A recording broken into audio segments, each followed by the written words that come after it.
Assalamualaikum warahmatullahi wabarakatuh. Selamat datang kembali di channel Smart Media. Pada video kali ini kita akan membahas mata pelajaran bahasa Indonesia tentang buku fiksi dan non-fiksi.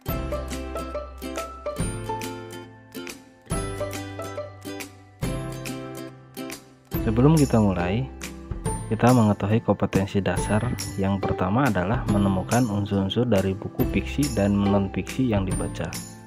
Kedua, membuat peta pikiran atau sinopsis tentang isi buku non-fiksi atau buku fiksi yang dibaca. Selanjutnya adalah tujuan pembelajaran. Peserta didik mampu menemukan unsur-unsur dari buku fiksi dan non-fiksi yang dibaca. Kedua, peserta didik mampu membuat peta pikiran atau sinopsis tentang isi buku non-fiksi atau buku fiksi yang dibaca. Yang pertama adalah buku fiksi. Adalah sebuah buku yang ditulis oleh pengarang yang tidak bersifat aktual dan faktual, melainkan hanya rekaan berdasarkan khayalan dari penulis atau pengarang.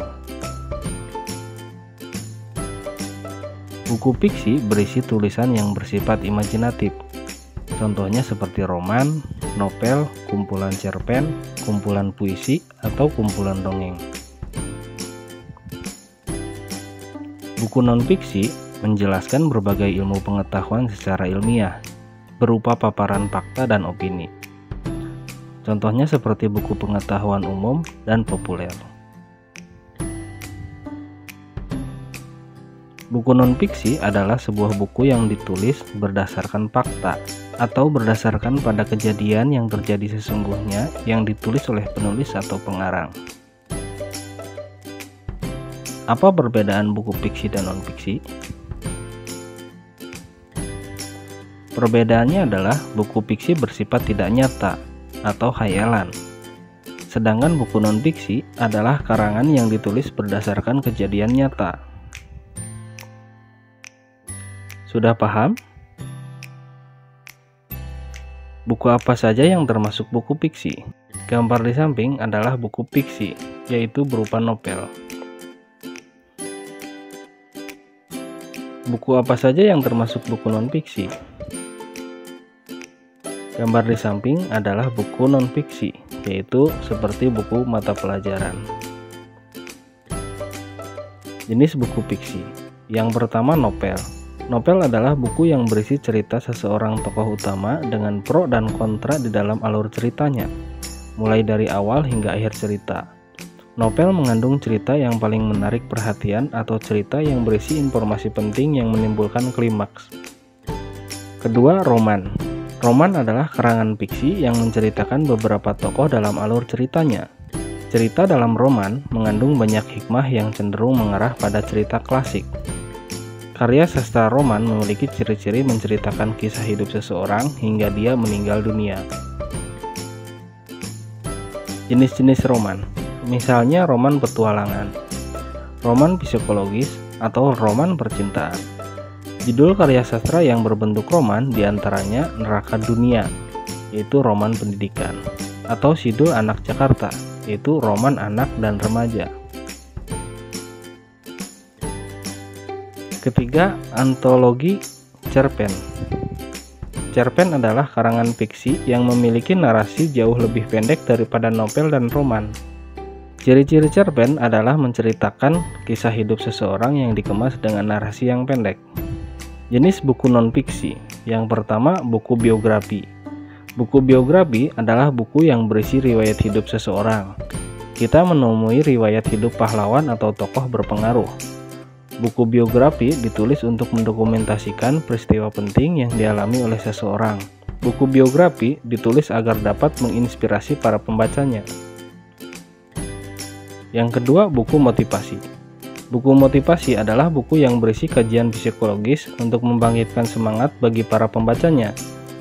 Buku motivasi dapat disusun berdasarkan kajian keagamaan atau moral. Biasanya buku motivasi ditulis oleh entrepreneur. Tulisan-tulisannya merupakan kiat-kiat membagi semangat setelah entrepreneur mencapai satu titik keberhasilan dan melewati proses yang panjang. 3. Buku literatur. Buku literatur adalah buku yang memiliki fungsi sebagai rujukan kajian keilmuan. Buku literatur sering disebut diktat atau buku kuliah. Biasanya, buku literatur sering ditulis berdasarkan penelitian. Oleh karena itu, buku ini sudah jelas memiliki kadar keilmiahan yang sangat tinggi. Jadi, buku literatur sering ditulis oleh dosen atau peneliti. Keempat, buku pendamping. Buku pendamping adalah buku yang memiliki fungsi untuk mendamping buku utama. Biasanya, buku pendamping disebut pula buku pengayaan. Jadi, buku pendamping ditulis setelah ada buku utama. Contohnya, buku pelajaran untuk peserta didik. Kajian buku pelajaran itu masih bersifat umum. Jadi, buku pelajaran memerlukan buku pendamping untuk menjelaskan buku utama karena ada bagian dari buku utama yang tidak dijelaskan secara lengkap dalam buku utama. Apa ciri-ciri buku fiksi? Apa ciri-ciri buku non-fiksi? Mari kita bahas. Ciri-ciri buku fiksi. Yang pertama, penulisannya menggunakan gaya bahasa. Yang kedua, sifat kata sebagian besar adalah konotatif. Yang ketiga, berdasarkan imajinasi atau khayalan. Ciri-ciri buku non-fiksi. Yang pertama, menggunakan bahasa formal. Yang kedua, berdasarkan fakta. Yang ketiga, sifat kata yang denotatif. Yang keempat, tulisan berbentuk tulisan ilmiah populer. Yang kelima, temuan yang dituliskan adalah temuan baru. Ayo kita perdalam. 1. Penulisan buku fiksi menggunakan gaya bahasa.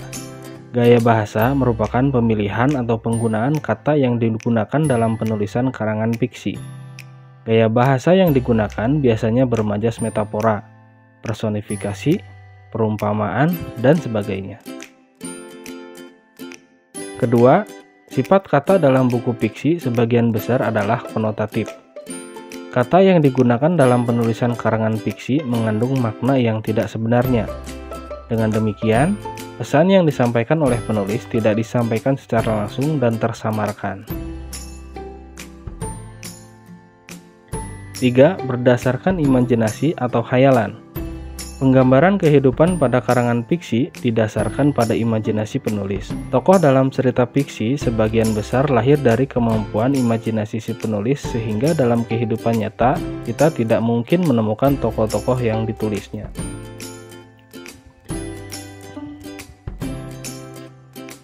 Selanjutnya, penulisan buku non-fiksi menggunakan bahasa formal.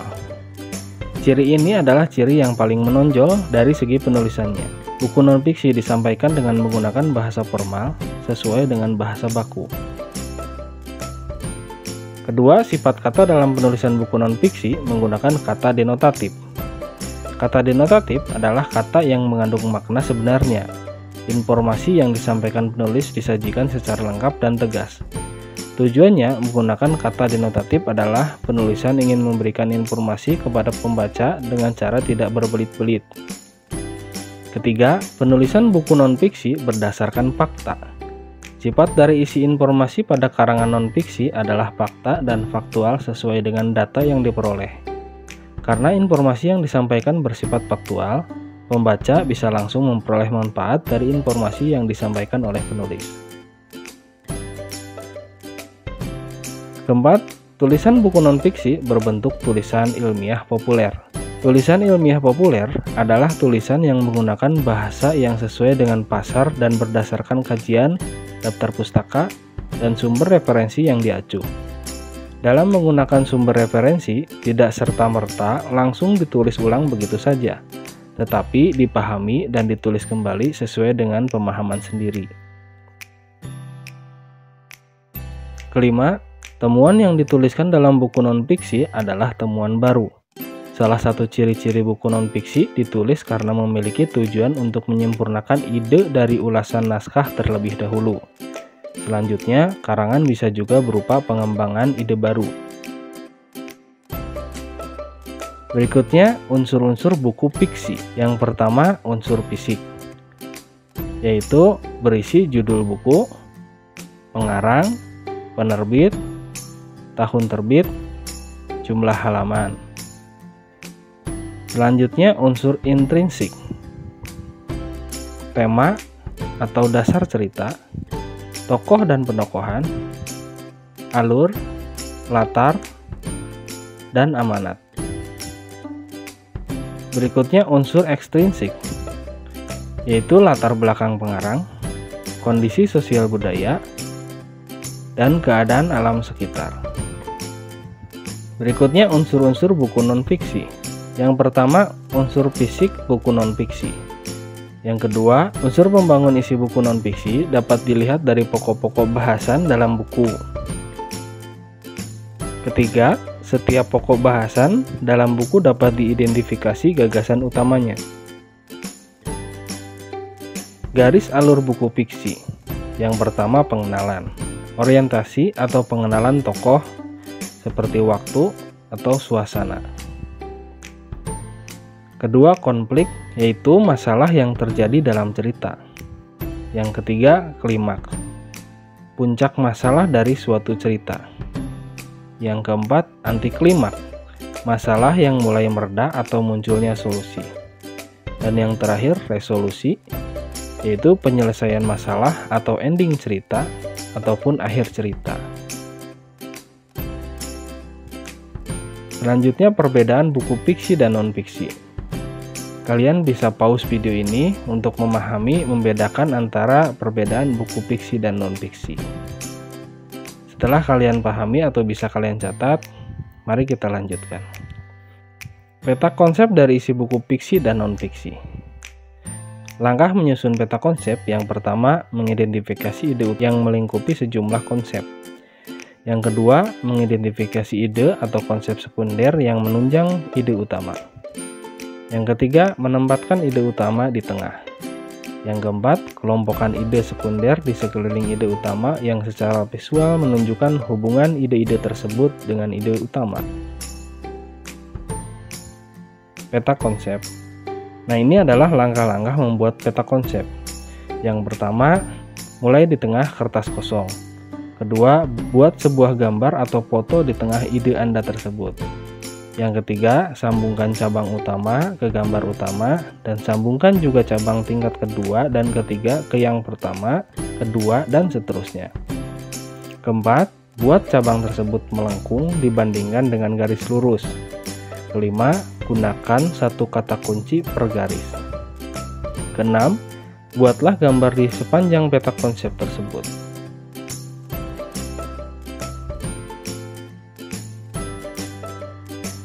Contoh peta konsep buku non-fiksi, yaitu bukunya adalah buku apresiasi sastra. Dalam bab 1 ada pendahuluan yang berisi pengertian, manfaat, dan jenis-jenis. Selanjutnya bab 2 ada puisi, bab 3 prosa, bab keempat drama, dan diakhiri dengan penutup. Nah, ini adalah contoh peta konsep buku non-fiksi yang bisa kalian pahami.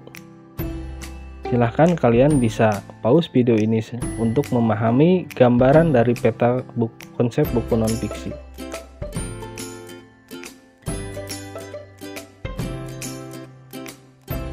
Baiklah, terima kasih telah menonton video ini. Semoga video ini bermanfaat. Jangan lupa subscribe, like, and comment. Tunggu video-video selanjutnya. Assalamualaikum warahmatullahi wabarakatuh.